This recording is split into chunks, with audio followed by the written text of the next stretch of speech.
What's going on guys, Boner here, and today I thought I'd give you my quick thoughts on the Podagorsk beta, or beta, so far, which has been available since Sunday night. Now I've been playing this beta for about 2 days now, so I think I'm in a fairly good position to give you like my honest thoughts on things I really like about the mod and things I think still need to be improved before the full release, which will hopefully be later this week.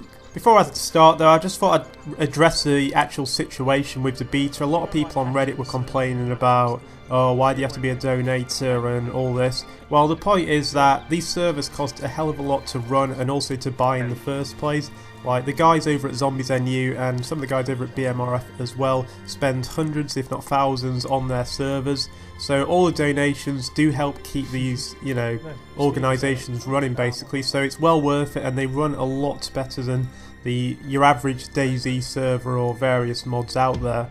It's also worth noting that even though this map is almost complete, like a lot of the stuff is in place, there are still a lot of bugs out there, and there are still balancing with the loot and also the spawns. One bug I got, which I'll show you on the screen, was there's this ramp which I ran down and it looks like it's a slope, but you carried on running straight forward, so that I fell off, broke my legs. That was during a live stream, and it literally took me an hour. I was like crawling for about an hour, so it literally ruined my live stream. But there are still a lot of bugs out there which are annoying. There was another one in a castle down the south of the map where my squad mate Speedy just walked in the door, instantly broke his legs, instantly dead. So it's not perfect. I mean, it's almost there, but there are still bugs which need fixing before the full release.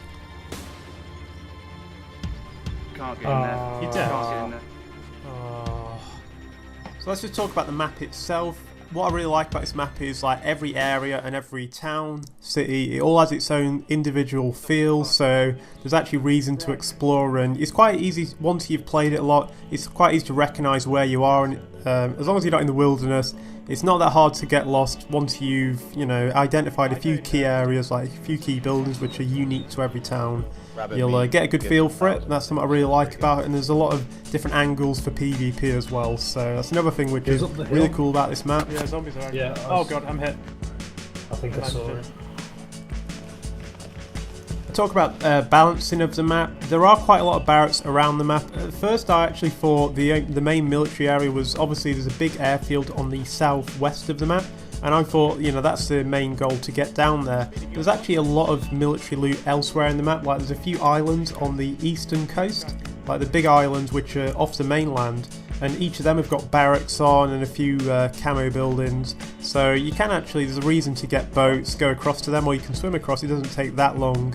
So that's really cool actually. Like I remember my first playthrough, I was a bit disheartened when I finished playing because I got to the airfield and I kind of thought, well, that's it, that's the map. But there's a lot of places to explore. There's also a lot of military camps with the tents on various points of the map, so you don't even have to go to the main airfield to get military loot. You can go elsewhere. One thing I do want to mention, the one thing which annoys me a bit about this map is the lack of hospitals. There's two on the west coast, one at Berezniki and one at another city down south which is called Zenitra. And if you break your legs elsewhere in the map, you're kind of screwed. So it's really important you get morphine ASAP, because like I said, I broke my legs and I was crawling for a good half an hour to an hour, and I just ended up killing myself. I'm towards the town.